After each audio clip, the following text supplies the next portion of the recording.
ఒక్క ప్రశ్న, మీరు ఎప్పుడైనా దేవుణ్ణి చూసారా? చాలామంది వెంటనే అంటారు లేదే, మరికొందరు ప్రతిరోజు చూస్తున్నానే అంటారు.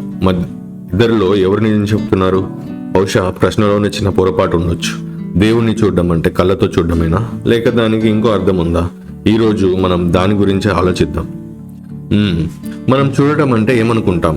మనకు కనిపించేది మాత్రమే నిజమని అనుకుంటాం, కానీ గాలి కనిపించదు అయినా ఉంది. ప్రేమ కనిపించదు కానీ అనుభవిస్తాం. నమ్మకం కనిపించదు కానీ అది జీవితాలను మార్చుతుంది. అందుకే ప్రతి నిజం కళ్ళతోనే కనిపించాల్సిన అవసరం లేదు. కొన్ని విషయాలు అనుభవంతోనూ కనిపిస్తాయి. దేవుణ్ణి వేరువేరు వ్యక్తులు వేరువేరుగా చూస్తారు. ఒక వైద్యుడు దేవుడు అంటే ప్రాణాన్ని కాపాడే ఆశ అనుకుంటాడు. ఒక రైతు సమయానికి వచ్చిన వర్షం అని అనుకుంటాడు. ఒక తల్లికి తన బిడ్డ నవ్వే దేవుడు. ఒక శాస్త్రవేత్తకు ప్రకృతి నియమాల అద్భుత క్రమం. మరికొందరికి దేవుడు ఒక వ్యక్తిగత విశ్వాసం. ఇంకొందరికి దేవుడు ఒక రూపకం లేదా ఒక తాత్విక ఆలోచన. ఇవన్నీ ఒకేలా ఉండాల్సిన అవసరం లేదు, కానీ మనిషి జీవితానికి అర్థం వెతికే ప్రయత్నం మాత్రం అందరిలో ఉంటుంది.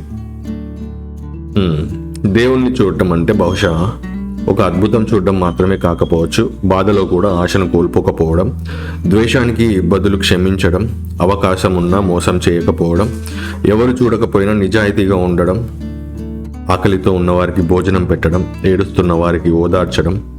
ఎందుకంటే చాలా సంప్రదాయాలు ఒకే విషయాన్ని చెబుతున్నాయి: మనిషిలోని మంచితనాన్ని గౌరవించమని. అద్భుతం బయట లేక లోపల? మనం చాలాసార్లు ఆకాశం నుంచి ఏదో అద్భుతం జరగాలని ఎదురు చూస్తాం, కానీ ఒక కోపిష్టి మనిషి శాంతంగా మారడం కూడా ఒక అద్భుతమే. స్వార్థపరుడు సహాయం చేసే వ్యక్తిగా మారడం కూడా ఒక గొప్ప మార్పే.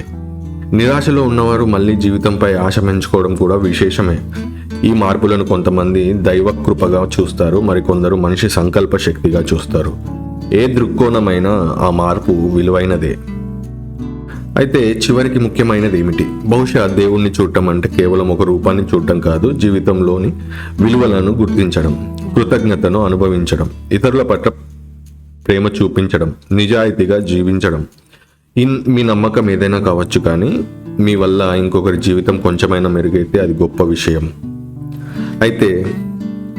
అయితే మరి దేవుణ్ణి చూడడం అంటే నిజంగా ఏమిటి? ఈ ప్రశ్నకు ఒకే సమాధానం ఉండకపోవచ్చు. కొంతమందికి అది ప్రార్థనలో కనిపిస్తుంది, మరికొంతమందికి సేవలో కనిపిస్తుంది, ఇంకొందరికి ప్రకృతిలో కనిపిస్తుంది, మరికొందరికి మనిషి మంచితనంలో కనిపిస్తుంది. మీ సమాధానం మీ అనుభవాలపై ఆధారపడి ఉంటుంది, కానీ ఒక విషయం మాత్రం ఖచ్చితంగా చెప్పొచ్చు: మన జీవితంలో ప్రేమ, కరుణ, నిజాయితీ, బాధ్యత పెరిగితే ప్రపంచం మరింత మంచిగా మారుతుంది.